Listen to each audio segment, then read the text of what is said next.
What's going on YouTube? DZ Blitz here. I'm sorry if I speak really weird in this video. It's because I've got a cold and nothing you can do if Mother Nature strikes you with a cold. So today I am actually making a tutorial on how to map for Gmod. It's pretty simple. It's not the most complicated tool in the world. Autodesk Maya is a lot easier if you actually know how to use it, and if you don't know what Autodesk is, then you don't need to, because I'm not using Autodesk. Yeah, so pretty much SourceSDK, the tool, it got made obsolete. There's been so many bugs for it since Steam changed the Steam to Steam Apps and Common. I'm not sure why, but that's just how it was. That's pretty much started my tutorial. When you go to the Common file in your Steam apps, you can pick any source game, TF2, Counter-Strike, Day of Defeat, and then any other game like that. I actually think Left 4 Dead 2 has probably got the best textures to use that you can use on Gmod. But that means everyone who plays the map you made has to have Left 4 Dead 2. So a common one would be Counter-Strike or Half-Life 2. Half-Life 2's textures are more sci-fi and other stuff like that. So I'm going to go ahead and use Counter-Strike source. Go on Hammer. You can actually do this with TF2, but it just changes the textures to obviously TF2 textures. So when you are in your Hammer, if you scroll down here, you can see all the messages of which game it's pulled up, and I can see that it's Counter-Strike source. That's not really important, but you know, it's nice to know what it is. So what you want to do first is you click File, New, and you get your 4 crazy looking windows, tools, and you'll see everything, and you'll be like, whoa, what is this? And it all looks more confusing than it actually is.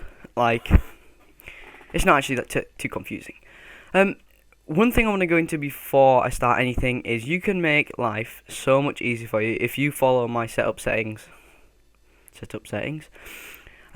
You want to go into Tools up here and press Options. Now, with your options, and it's not actually so much easier at all, it just saves one move. The default point entity class would be on infoplayer_player_terrorist. Now, if you change that to start, you will get a start point rather than a terrorist team start point, which is much easier. I'll just demonstrate here. I'll be going through all the tools for the stuff as well, so don't worry about that. This is a default start point. If I go on this is what the default one will be before you change it, like I have shown you how to do. Oh, well, that spelling was great. Terrorist. There we go. Right, so if I apply that, this is what they'll look like. The default terrorist from Counter-Strike source, or whichever game you use. Half-Life probably already has a start set as the default, but if you use Counter-Strike, then it'll be terrorist. So what you want to do now is set it to start. Now we're on start, that's but you don't want to do that.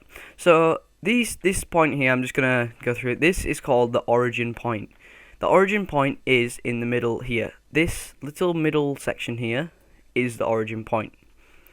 So the origin point really just shows you where the map origin the map's origin is. So if you're using a 3D skyblock, the skybox will be able to have been seen from here. So you can look around, but I'm not going to go into too much detail with all that stuff. So yeah, basically, what you want to do, you don't have to do this bit if you just want a plain block, but I'm going to go in here and pick a texture, which is this little browse button here. So you want to find a texture you like, search anything in your filter, floor, whatever you like really. I'm just going to use a basic texture. Maybe not. I'm going to use a red carpet, why not? So, now you've got a red carpet selected there. If you go down to this block tool, which is actually called a brush in this game, you have your grid. It will snap to the points on the grid, so you don't have to worry about being too, I don't even know the word for that, too precise. If you want to draw your box around here, you'll see this line's flashing like a crazy thing. Press enter. Now we got our box. And as you can see, our point of origin is actually inside there now. Inside the box. So what you want to do first is click the box, drag it down to under the point of origin. There we go. Now what I'm actually going to do is, because I can notice from here that this line is not actually on the block line. If these grid things, which are like the more details, if I go smaller grid, smaller grid, smaller grid, bigger grid, I can see that this has gone to really tiny grids. And smaller grid again, and you can go to minuscule grids, like, ooh, that's free move, and even closer, get smaller and smaller and smaller. But I can see that that is not on that block. So I'm going to bring it down to about a floor level, which would be, for me, 26 by 124, which is the 124 is the length of the actual size. So now we can move it up to our origin point being on near enough on the floor. Gonna make the grids bigger again now. So I'm gonna reset my thing by holding control, scrolling out, scrolling back in. That kind of resets the grids back to normal and resets your viewpoint too. Not that big. So now you can see that I do have my carpet, and I'm gonna make it onto that line just for the words of it, because I can't think of a word. Whoa. And as you can see, it's like, whoa, what's going on with that? If you add more, then we can set it up to that line there. So that link to there. Now I'm going to go to bigger again. So as you can see, we have got our floor set. Now we've got this little block here. I have gone into a bit too much detail than I would have liked. We're going to make a simple room with a door in the middle that leads to another room. So really what we want to do is make our base room. So if we just make it 4 blocks high, which is 64 by 256, and enter that, we have a wall. Now, things with proportions in this, you would need to spawn a spawn entity. So you want to spawn your entity, press enter, and as you can see, the proportions of the wall size do go towards the entity, because that's how tall you will be in the game. So I've noticed now that I'm going to remove this. I'm going to make it smaller even, sorry. So if you select it with that, you can make it smaller with the little drag icons, and I'm going to make it that big. I'll go through the texturing soon, not right now. So now we got a wall and a floor. So what you can do is you can hold shift, drag it across, let go mouse button, and let go shift. That means you got an identical wall on the other side. You don't really need to know about this bit. That's just the void. You won't fall down there anyway. So yeah. And with the other sides, as you can see, we can't really copy it and put it on the other side. This is where the top view comes in handy. So if we select this one, let me go back to that view. You hold shift, drag it down to there. There you go. And now you're thinking, well, the block's on its side. Well, how can you change it? There's no rotation here, it's just resized. And I've just fudged that. There we go. So, if you click the middle of the box, it changes the points outside, if you see here. This is resize completely, like all the sizes.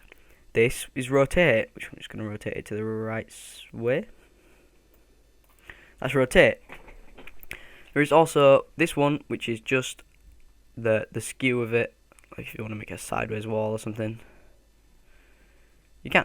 I'm just going to Control Z that. So then we got a wall, and you do exactly the same thing. Hold the middle of it, hold shift, go to the edge, and like that. There we go. So we got our wall here. Now you want to fly to the edges and make sure there's no gaps like this. And that gap has produced there because I have not rotated it correctly. But because that one is, and I copied that one, you'd think that one hasn't. But it hasn't, because I've put it like in the wall here, like in a bit, if you look there. Which doesn't really matter, they're just outside sketches, but what does matter if there's a hole like that.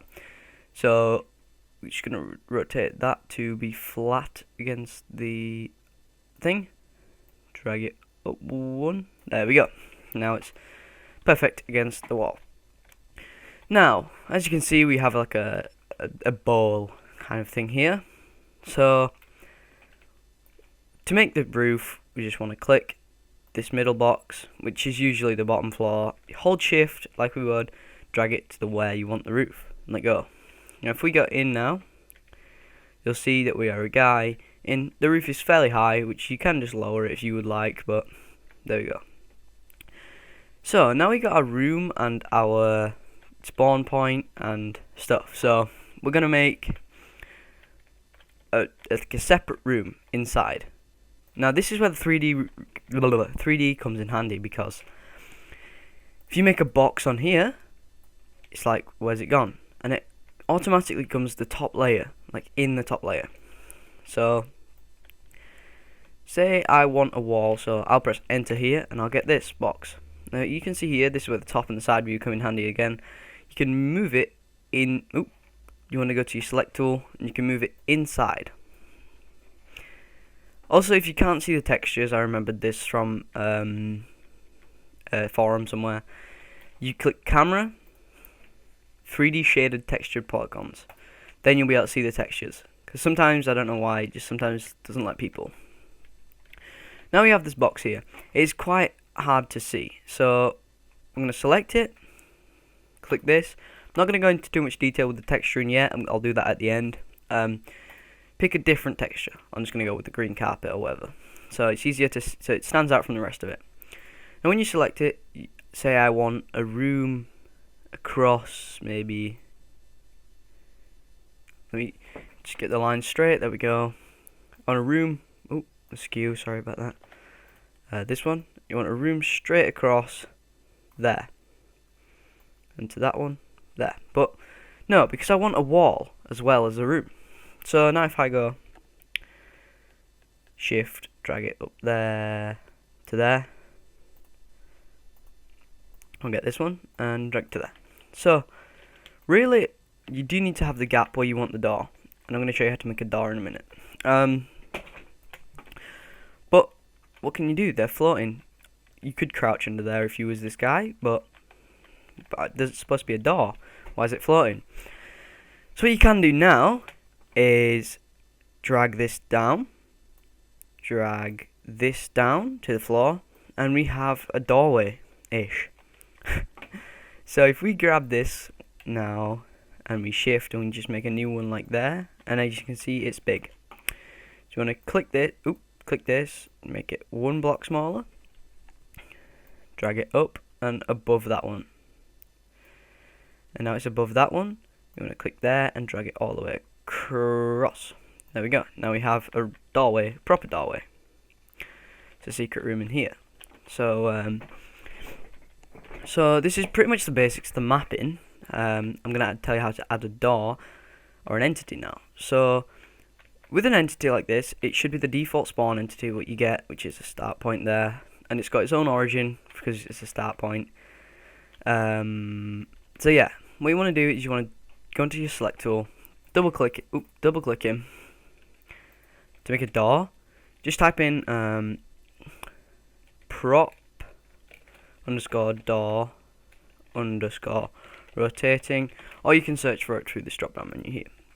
Press OK, apply, sorry, and you get this little red box here. And as you can tell, that's not a door. So what you want to do is you go on world model, and there's already doors there. Well, there won't be. You'll be selected into one random thing of these. So you want to click MDL files, and then in your filter type in door, and you'll get all these little doors you can pick. I like to go with the prop C17 door left, which is actually a Half-Life 2 door. Now we've got this door, the left door, and as you can see all this stuff, you can skin, you can pick different skins for it. I'm just going to go with this brown skin here, and if I go to they're all fine, you can lock it so people can't open it, it's just a decoration. Open it, idle, render, all that stuff. So yeah, so if we go OK now, you press apply and you'll see we have a door here. Now without closing this menu, you can just drag it to the side. We can move it into the spot we want it. and you can use that by this stuff here, and now we can drag it. You got to try and make sure that comes up. You can drag it into the door frame, and as you can see, the door is tiny compared to this door frame. That's where details come in handy. And if we zoom, we can actually see that this is not on the line. Which means if we drag it that way, we can only snap it between these lines, and it's not on them properly. So if we add another grid, and another grid, and another grid, we can snap it to this grid here, which is still far away from the wall. Another grid, minus that grid, sorry, that grid. Now we can make sure that we are not snapped inside the wall. You can actually stretch this, but it could mess with the textures, so I wouldn't do that. I'd leave it as it is. Move it down to the floor, and there we go. We got where it's on the floor now. It's not in the floor. Make sure it's not by dragging it up a little bit. I'll just leave it how it is. So yeah, there we go. Now we have our blocks. You want to make sure that the block is against the door and not inside it, which is another point where the grids come in handy. If we scroll right in, see this little chip here, that means that the door is not there. So if you make that, we can drag it up to that block there, and we can see that it is on the edge. And you can see that it's not in the wall. And obviously the block at this side as well needs moving. So if I just zoom out of there, select this block, zoom back in, back to the really tiny grid, and move it one block that way to grab hold of that one. There we go. Now the top block. The top block we have here is just a simple point on the right side, so you can view it like that. You can drag it down, but as you can see, it goes through the door. Well, no, it doesn't actually. That's actually pretty. That's perfect. Oh no, it's not. As you can see, it's like that. You have to be careful with them because the door may bug out if it's not set right. So if I just this object properties is getting in my way. If I go to here, I can see that this is the block and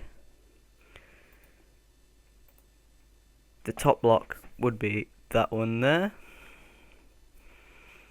I can zoom in to see if it's inside it, and I can see it is. So if I go to, I'm not sure why the grid's not getting smaller. It's definitely not the smallest it can go. So I'm quite confused about that, but no, I really don't know about that. The door should work anyway, even if it's not perfect into there. As you can see, if you scroll away, it's a pink entity, which means it's a second entity. We have a room.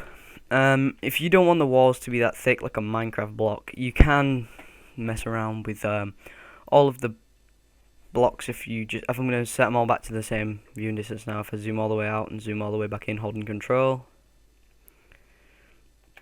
you can mess with the length of them using this screen here. Set to that one. That one set to there, and middle one. Please select the middle. Fucking, I swear too much. I'm very sorry. I get annoyed at stuff easy. I'm just gonna make it like that for the purpose of this tutorial. I usually would make it really thin like the door, but for the purposes of this tutorial, I'm gonna leave it like that. Now with the door, we haven't actually finished with yet. You double click the door, you get your object properties thing up here.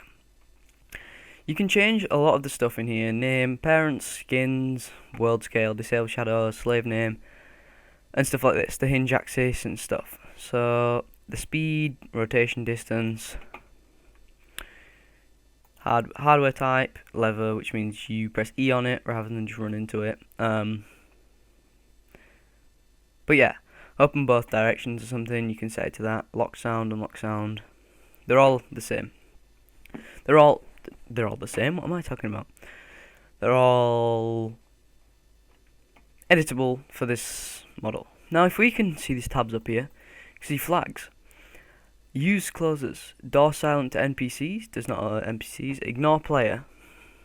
Door silent. Door starts locked. Door starts open.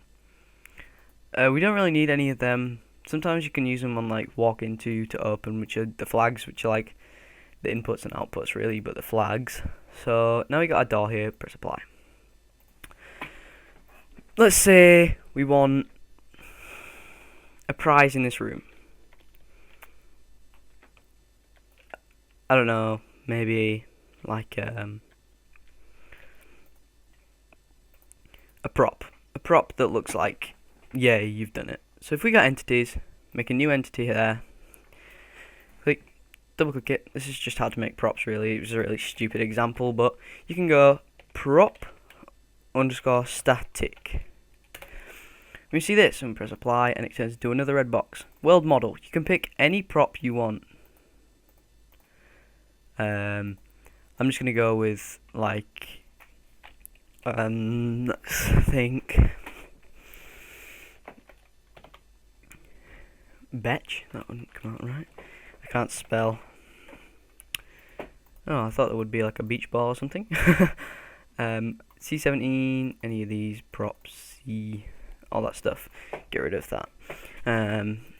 It's just look a banana. So you get a bunch of bananas if you win. So if I press apply now, you can see that the prop is actually there. You want to set, well, you can set this to the bounding box, solid, vphysics, shadows, stuff like that, flags. There won't be any flags because it's a static prop, it doesn't do anything. Yeah. So we got a prop here. I'm gonna lift it up a little bit so it's not stuck in the floor. There we go. And there we are. But if I started this map now, it's going to be a pitch black map. Now you can use special lighting environments like light underscore flood and stuff, but I'm just going to use light environment. So if I go to this, click here, click arrow, double click it, you can just use light. If I go light, there you go. Now we've got a light. Press apply. There's a light bulb here. The brightness, you can edit with this, you can pick the colour of the light, appearance and stuff. Have it like a flicker to make it ooh scary. So I'm just going to apply that really quick. Flags, initially dark, untick that, apply. And as you would normally, you use, if I select it, it will come up on this here, so you can move it from here, move it to this corner and raise it up to like there. So it's a light in that corner. You can hold shift and drag it again to copy it and paste it. I'm going to put one in that corner which is behind the wall. Shift, sorry about that. Shift, drag it there to make one on that side of that wall, and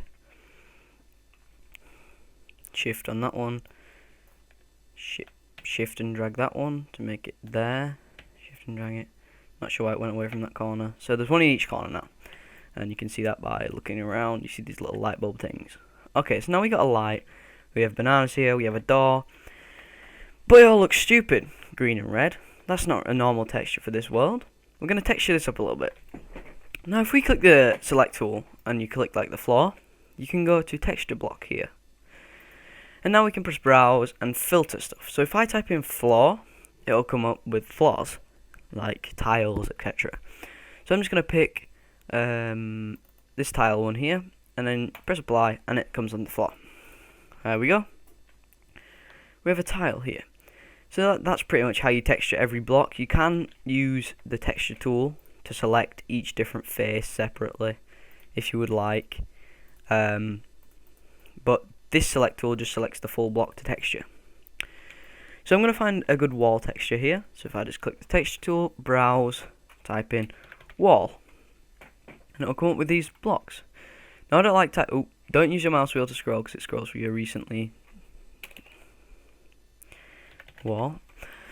Let's just find a wall, a decent one. That'll do, and apply.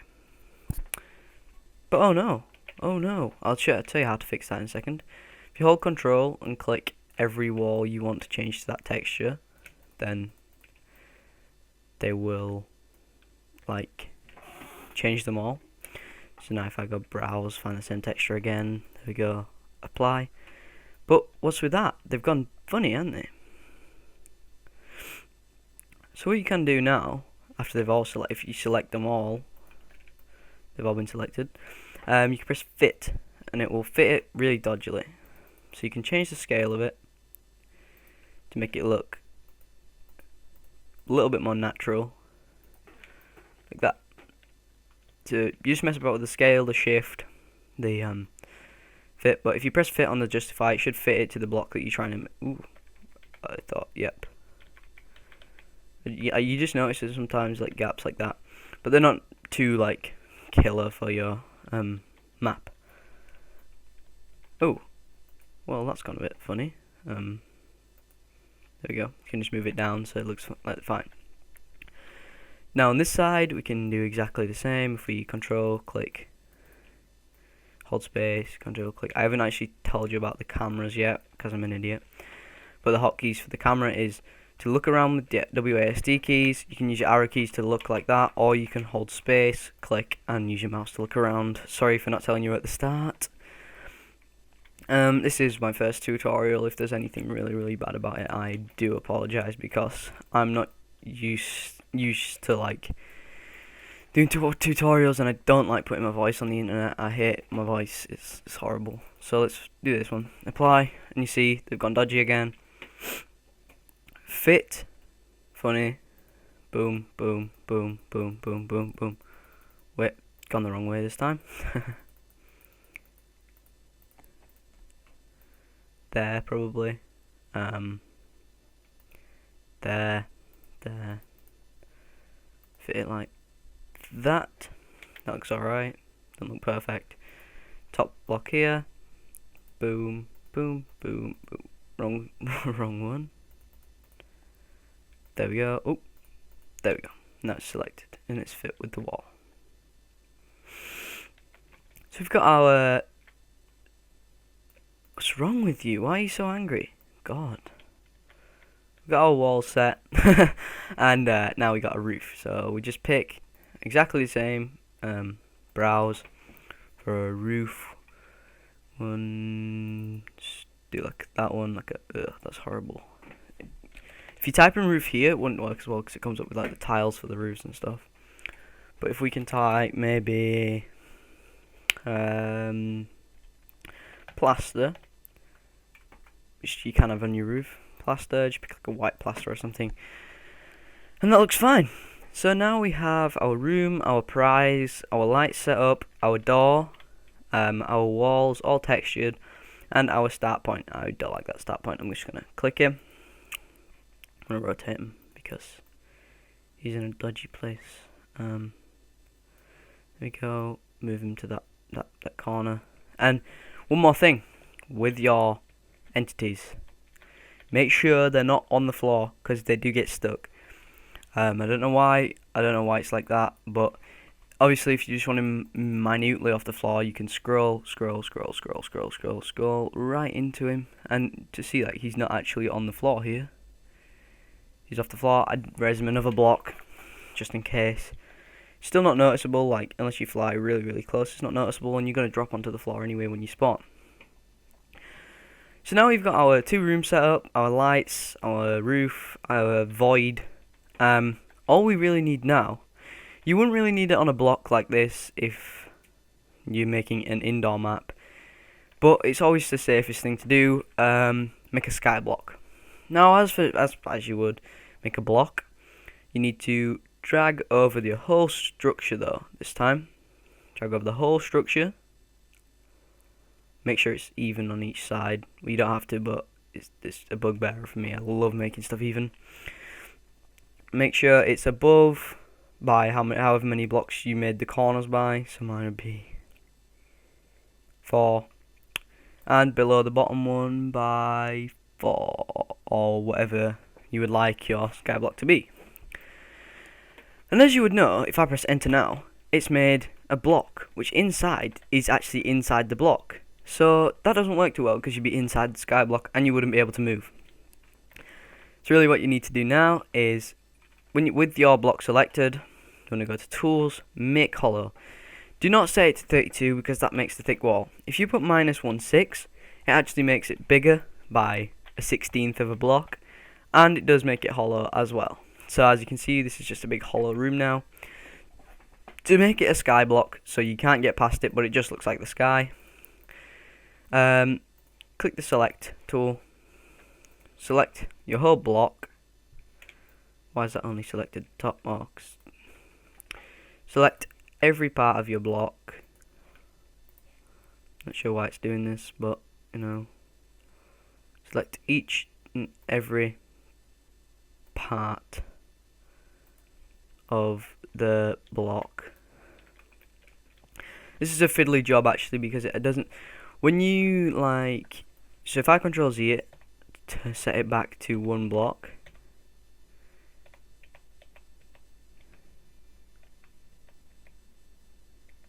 there we go, now it's one block because I control Z, which is thing.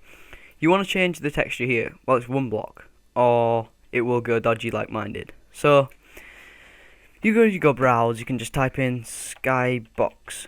You can pick any of these, but I prefer to just pick the actual skybox, which is just like a pandemic sky around that you can't actually go out of, and if you fly out of, then obviously you see this in the map and all you can see is the map.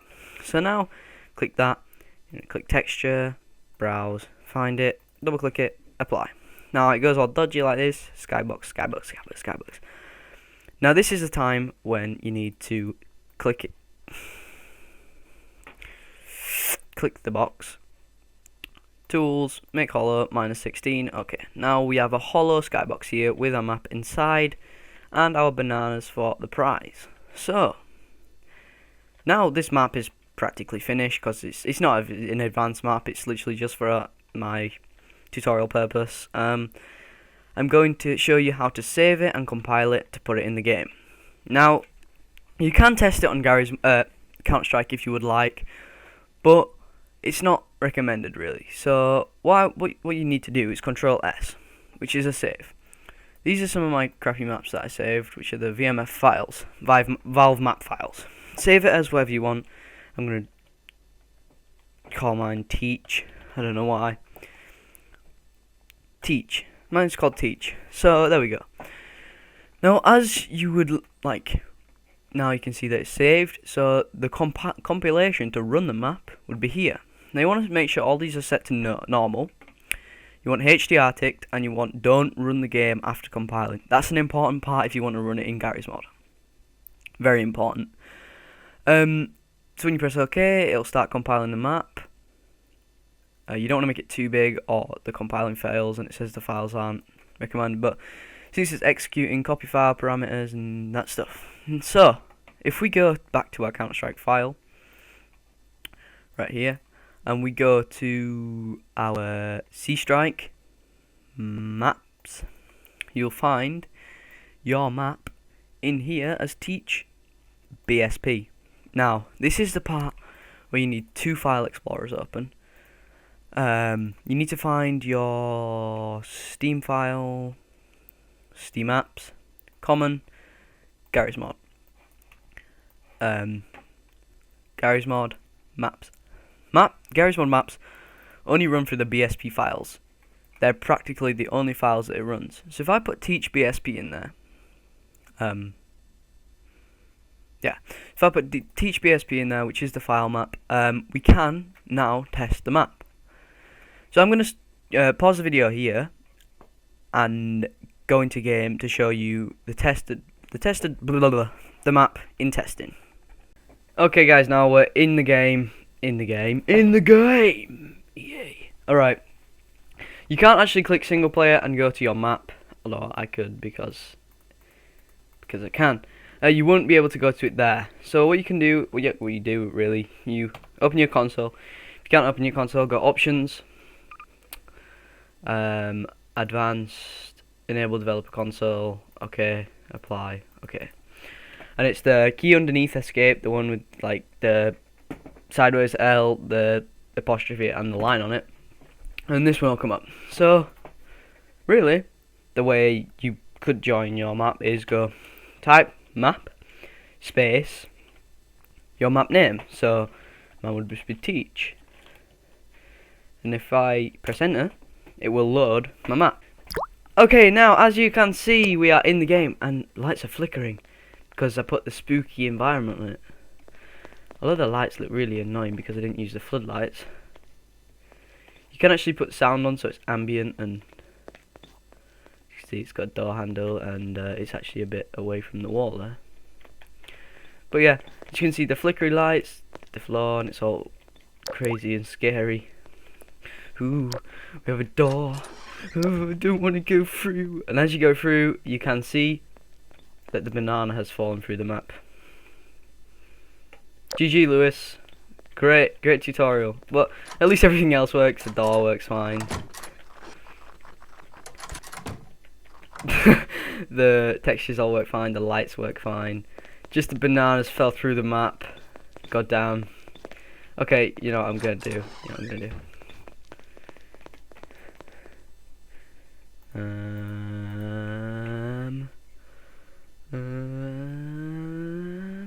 Wait, there's no bananas. Yeah, I honestly can't find bananas either. So you know what? No, we're done. There's no lag, by the way. It looks like it's lagging a lot, but it's because the lights are getting really annoying now. This would look better if it was the floodlights that I use. I didn't just use the normal light that's like my eyes when you look at it. So yeah, I'm gonna go back out of the game now and finish my video. Okay guys, I'd like to thank you all for watching this tutorial. It took me a while, as you can see by the video length. Don't feel that you have to watch through it all if you don't want. As you can see here, I've put the spotlights on. It's not floodlights like I keep saying, it was spotlights, and I've made the colour of them yellow so it looks a bit more creepy. I've added an ambient glow above the door so it looks like the door's glowing in lightness. I'm probably going to take a few screenshots of this so it looks a bit spooky. One thing I didn't explore when I went out of the map is I didn't actually explore the sky block and show you what it was like, but it's just literally looks like sky and you can't go through it.